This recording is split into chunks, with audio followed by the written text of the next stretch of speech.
Imagine for a second that you were having, like, the absolute perfect sunny day. Oh, yeah, the absolute dream scenario. Right, you're eating vanilla ice cream, you're watching swans glide across this sparkling pond, and you're holding hands with the person you love most in the world. Just completely at peace. Exactly, total peace. And then, without any warning whatsoever, you are violently thrust into a cosmic metaphysical war. Oh, wow. Just boom. Yeah, boom. We are talking cyborg assassins, flaming angels, and like a literal universe-shaking battle for your very soul. It's a transition that gives you absolute whiplash. I mean, it really forces us to ask this profound question. When everything you know is stripped away in an instant, what does your consciousness actually hold on to? Okay, let's unpack this because today our mission for this deep dive is to explore an incredibly surreal, uh, deeply spiritual text by Topi Halto. Yeah, it's a wild ride. It really is. The story chronicles the journey of a character named Toivo, and we are going to trace his path from this very grounded, idyllic reality in Finland all the way to the literal pearl gates of heaven. But, if you are listening to this thinking it sounds like a standard harps and clouds story of the afterlife, buckle up. Seriously. Holtu's text bends genres in ways that feel almost chaotic, right? It really challenges how we think about love, sacrifice, and basically the architecture of the human soul. Yeah, and what's fascinating here is how the text uses incredibly specific, tangible details to explain these massive, abstract spiritual mechanics. Right, it doesn't just tell you about good and evil. It builds this deeply mechanical universe to show you exactly how they operate. So let's look at how that universe is introduced. We start with that perfect date. We were in Rovaniemi, Finland. Such a beautiful setting. It is. It's a beautiful day. The sun is shining, and Toivo is walking with his partner, Elisa. They sit down on this old wooden bench by a pond. And you can practically smell the vanilla ice cream. You really can. Rare. But the author zeroes in on this one specific visual, which is Elisa's eyes. Right. The text uses a very specific Finnish word here. Smarad dinkiltaville. Wow, okay. Smaragd Dinkeltaville. Yeah, it basically means deep, emerald shining eyes. And she's also wearing this sparkling emerald ring. Okay, so it's not just a throwaway romantic detail. Not at all. This emerald or smaragd imagery is the baseline of Toivo's reality. It represents the highest, purest ideal of his earthly life. Got it. So he looks at her and simply says, I love you. And then, then that peaceful reality is just shattered. Completely blown apart. While they are sitting there, a black van slides open in a parking lot about 200 meters away. And what comes out of this van is, I mean, if you're reading this for the first time, you might be thinking it sounds like a fever dream. It really does. It's described as a soulless black angel wearing a tuxedo, and he's leaning on a sniper rifle. It's this massive tonal collision. I mean, you have this organic sunlit warmth of Toivo and Elisa on one side, and then you have this mechanical, corrupted entity on the other. But why a cyborg assassin in a spiritual text? That's what threw me. It's definitely jarring. Right. This guy had a microchip buzzing in his brain, pitch black eyes, and this black saliva dripping down his chin. He's grinding his teeth and howling this dark laugh that sounds like Toivu Tuvu. Yeah. It feels like cyberpunk horror, not a religious allegory. But that juxtaposition is entirely the point. I mean, think about how evil or corruption is usually portrayed. It's often passionate, right? Yeah, like angry demons, fiery wrath, that kind of thing. Exactly. But Haltu constructs corruption as something mechanical and programmed. The buzzing microchip suggests an absence of free will or humanity. Oh, that makes sense. Right. The black saliva and pitch-black eyes show a complete void of light, and the fact that he is mocking Toivo's name, which actually translates to hope in Finnish, shows us the mechanism of this attack. Wait, his name means hope. Yes. So this isn't just a physical assassination. It is a calculated, mechanized attempt to extinguish the very concept of hope. Wow. So it's a bullet designed to kill the soul, not just the body. And the physical impact is immediate. The shot rings out, birds scatter, and Toivo is hit. He collapses into Elisa's lap, bleeding heavily. It's a brutal scene. It is. He can hear her screaming his name, but, and I want to pause on this detail because it's so strange, he says her voice sounds distorted, like it's an underwater scream. Oh, that auditory detail is brilliant. Why is that? Because it explains the exact moment the physical senses fail and the spiritual senses awaken. The density of the physical world is literally shifting. Like moving from air to water. Exactly. He is crossing a threshold, and the water he is hearing is the barrier between our physical reality and the metaphysical space he's about to enter. So his physical body is shutting down and he blacks out. And when he wakes up, he's in this intense, blinding brightness. The transition point. Yeah, and here's where it gets really interesting. Because hovering in the air right in front of him is a radiant, humming white pearl. Right. But before he can fully interact with it, touching it gives him this jolt of energy. And we get pulled back to reality for just a second. Which is a crucial tether. Because, I mean, what's happening mechanically in the real world at that moment? He sees himself from above in an ambulance. Paramedics are using defibrillators, trying to shock his heart back to rhythm. Exactly.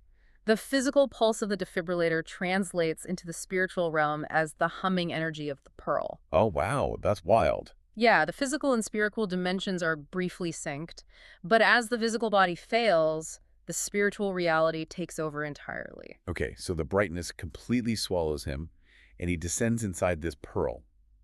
Suddenly, he is walking barefoot on a pond filled with jewels and gold. Just a completely different landscape. Right. He's wearing a white robe, and surrounding this pond is a pulsating forest. But it's not just any forest, it is a smaragd forest, an emerald forest. And if we connect this to the bigger picture, this answers a massive question about the afterlife in Haltu's universe. Which is? How does a human consciousness comprehend a purely spiritual space? Think of the human soul like a 3D printer. But instead of plastic, it uses your strongest, most fundamental memories. The afterlife is initially a formless void of light. Toivo's consciousness needs a floor to stand on, so it prints the emerald imagery. Like Elisa's eyes and her ring. Exactly. His profound love for her is acting as the literal architectural blueprint of his afterlife. Oh man, that completely changes how I read that scene. It's not just pretty scenery. His love is actively constructing the ground he walks on to keep him sane in this transition. It's his anchor. But he's not allowed to just stay there. A choir of angels starts singing from the sky, telling him he's stepping onto Holy Land and that the final battle is beginning. Things escalate quickly. They really do. The Savior's voice gives him an order. Quote, "Illuminate the stone of my forest and face the wrath of the guardian angel in the world of shadows." He's being drafted. I mean, the text is making a clear distinction between the passive nature of physical death and the active requirement of spiritual survival. And to follow that order, he steps through a moving liquid green wall, which leads to another massive genre jump. Oh, this part is crazy. He steps through this glowing spiritual membrane and wakes up chained by his ankles in a pitch-dark, rat-infested medieval dungeon. Yeah. Again, as a reader, you're thinking, wait, what? We went from a cybernetic sniper to a glowing celestial pearl to a medieval castle with a jester doing fire tricks in the courtyard. It feels chaotic if you're just looking at the aesthetics, but, you know, if you look at the underlying mechanics, it makes perfect sense. Okay, explain that to me. Why does a guy from modern-day Rovaniemi get sent to the Middle Ages for a spiritual battle? Because just like the Smaragd Forest was constructed from his personal anchor of highest love, the dungeon is constructed from the collective human anchor of deepest suffering. Oh, I see. When Toivo crosses into the world of shadows, his consciousness falls back on historical archetypes to comprehend the oppression he's facing. So the dungeon, the heavy iron chains, the 2-meter-tall knight guarding his cell. These are universal psychological symbols of absolute powerlessness and physical suffering. To fight a spiritual war, he first has to be subjected to the basest, most primitive forms of human captivity. That makes the environment feel much less random and much more like a psychological test. Definitely. So he's trapped on this cold iron bed. But then a hooded figure appears with a torch.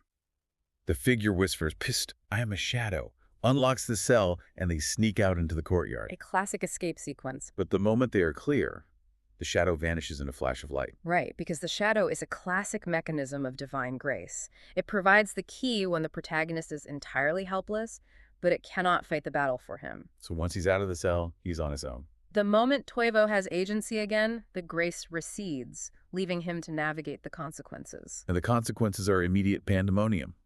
Toivo realizes his glowing white celestial robe is gone, and he's suddenly wearing a holy sackcloth. A major downgrade. Right. Alarm horns start blaring. The sky fills with flaming arrows. People are screaming the giants and the Skull Gang are attacking. But why the wardrobe change? Isn't he the hero here? Why strip him of his armor? Because the sackcloth is a mechanism of vulnerability. It's a traditional garment of mourning and repentance. Okay. In this metaphysical war, you don't get to fight wearing a shield of impenetrable light. You have to face the chaotic, destructive forces represented by the Skull Gang and the Flaming Arrows in a state of total, humble vulnerability. So it's not about overpowering them. No, it's a test of endurance, not a test of strength. And his endurance is immediately tested. That massive guard with the battle axe spots him running for the river. The giant winds up to throw the axe, but before he can, a flaming arrow falls from the sky, pierces the giant's eye, and sets his whole head on fire. It's so visceral. It is. Toivo dives into the dark, fast-moving river, and as he is sinking, a flaming hand grabs him. It's a fire angel. Notice how violent the divine forces are in this universe. The Flaming Arrow, the Fire Angel, these aren't gentle, comforting entities. They're almost terrifying. They are ruthless agents of progression. Yeah, the angel doesn't just carry him to safety. It pulls him high into the starry sky, says with a burning voice, "This is your last war, Toivo," and then literally drops him into a rotting, dark swamp. The angel delivers him to the crucible. He's been saved from the dungeon, only to be forced into the epicenter of the corruption. Which brings us to the most unsettling part of this deep dive. Toivo hits the ground in this swamp. He scares off some hairy, red-eyed creatures using a glowing golden dagger he finds strapped to his leg. But the dagger is useless against what happens next. Yeah, completely useless. Black roots shoot out of the ground, wrap around his body, and drag him toward the center of the forest. And what's waiting for him there is a pulsating black stone cube. And this is where the world building gets incredibly precise. Let's look at how that black cube operates. The text explicitly notes that it draws its energy from the black sap of the surrounding trees. Right. And when I was reading that, it hit me. This cube is the exact mechanical inverse of the white pearl from the beginning. Yes. The pearl generated its own light, Yeah. It was self-contained and elevated his consciousness. This black cube is a parasite. It's like a spiritual black hole. That is exactly the mechanism. It doesn't create, it only consumes. It anchors itself to the environment and feeds on the lifeblood of the corrupted space. So it just drags everything down. It represents spiritual gravity, dragging everything down into its dense, lightless mass. This is how evil functions in Halt 2's universe, not as a creator of bad things, but as a consumer of good things. And Toivo is about to be consumed. He passes out and wakes up completely naked, chained directly to this black stone inside a temple. The demons arrive, and they are terrifying. Oh, they're nightmare fuel. One pulls back its hood to reveal a head made of multiple skulls, bone teeth grinding together loudly, and it's holding a sword oozing black poison. That imagery of the grinding teeth is a deliberate echo of the cybernetic assassin from the very first scene. Oh, wow, I didn't even catch that. Yeah, the cycle of corruption has come full circle. The multi-skulled demon signifies a legion-like entity of death designed to overwhelm the singular unified love Toivo experienced earlier. So the demon shrieks, "Let's sacrifice Toivo to the guardian angel." It drives the poisoned sword right into Toivo's stomach. Just total agony. Yeah, Toivo can literally feel his veins turning black, and the stone cube starts drinking his corrupted blood. He is in absolute agony, totally defeated. But in that exact moment, a single word appears in his mind. And he doesn't beg. He doesn't. He just screams. With a rattling breath, "Veritas, truth." This raises an important question, though. Why does that specific word matter? In the face of total physical agony, why does truth hold any power? Well, how does a single word tear the roof off a temple? Because that's what happens next. Because we have to remember the mechanics of the black cube. The cube, the swamp, the demons, they are all constructs of deception and parasitism. Right, they feed on lies. They operate by twisting reality. By screaming Veritas, Toivo isn't just saying a word, he is introducing an undeniable absolute concept into a system built entirely on lies. Like a systemic override. Exactly. The parasite cannot process pure, uncorrupted truth. It's like dropping a virus into a computer program. Precisely. His refusal to surrender his spirit, his insistence on absolute truth, acts as a cosmic beacon. He can't destroy the cube himself, but by anchoring himself to truth, he calls down the forces that can. And those forces don't hold back. I mean, the roof of the temple's torn off, the fire angel swoops in and rips Toivo off the stone. The cavalry arrives. A massive lightning bolt illuminates the heavens, and out of that lightning rides Christ. And I have to admit, this stopped me in my tracks. He isn't wielding a flaming sword or a spear. He's wielding a massive sling. Yeah, that part is so fascinating. On a cosmic scale, a sling feels almost absurd. Why a sling? It's a brilliant macro-scale subversion of the David and Goliath archetype.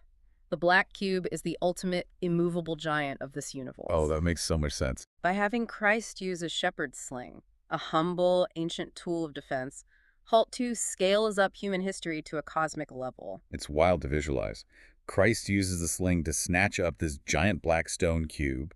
He spins it around in the vacuum of space until the sheer friction makes it catch fire. The momentum must be insane. Then he hurls the burning cube out into the void where it crashes into a pitch-black planet where the text says the guardian angel and the lost soul are screaming. The entire planet bursts into flame. Total planetary destruction. And then God himself simply blows on it, sending this burning world of evil hurtling away into the empty void forever. We've gone from a deeply intimate, microscopic view of a poisoned vein to an orbital planetary cleansing. It's a massive shift in scale. And what this tells you is that Toivo's deeply personal, painful spiritual warfare had a systemic purpose. His endurance at the cube was the catalyst required to expose and destroy this stronghold of darkness. The macro universe relies on the micro choices of the individual soul. So what does this all mean for Toivo? After the universe is cleansed, the scene shifts one final time. Toivo wakes up at these incredibly bright pearl gates. He finally made it. And all the suffering, all the horror of the dungeon and the swamp is replaced by immediate familial unity. He is surrounded by his sister, his mother, his father, and his grandmother. They all hug him at once and say, "Welcome to the kingdom of heaven." The pearl gates are a direct mirror of the white pearl he entered at the very beginning of his journey. Bro, right? But now he isn't just a visitor passing through a threshold. He has reached the center of the light. The architecture of his afterlife has shifted from an emergency projection, the Smaragd Forest, into the ultimate reality of connection. But there is one piece missing. His mother looks at him and says, "You too, Elisa." The best part. Toivo turns around, and Elisa is there. She is wearing this brilliantly sparkling dress made of light. But Haltu adds this beautiful final detail. He knows that as bright as her dress of light is, her wide, smiling face is even brighter. It's such a gorgeous image. They embrace, and the absolute brightness just covers them both. The journey began with their love being violently interrupted by the mechanical assassin, and it ends with their love being eternally restored. The brightness covering them signifies that they are no longer just observing the divine light, they have become fully integrated into it. It is an incredible journey to trace. We started with a sunny day and a sniper attack, plunged into a medieval siege, explored the parasitic mechanics of a demonic swamp, and ended with cosmic divine intervention. It's the whirlwind. But through all that genre-bending chaos, the underlying logic is rock solid. Absolutely. Halt 2 is showing us that when you are stripped of everything, when you are chained in the dark, and the world is feeding on your hope, the things you hold on to dictate your survival. So it's about what anchors you. Right. Truth Veritas and Love the Smaragd imagery aren't just warm feelings in this universe.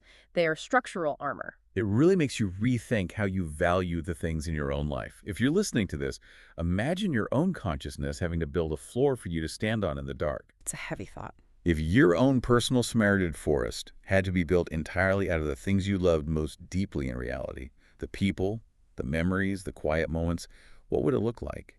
And more importantly, if you were suddenly plunged into the swamp, would it be strong enough to guide you through?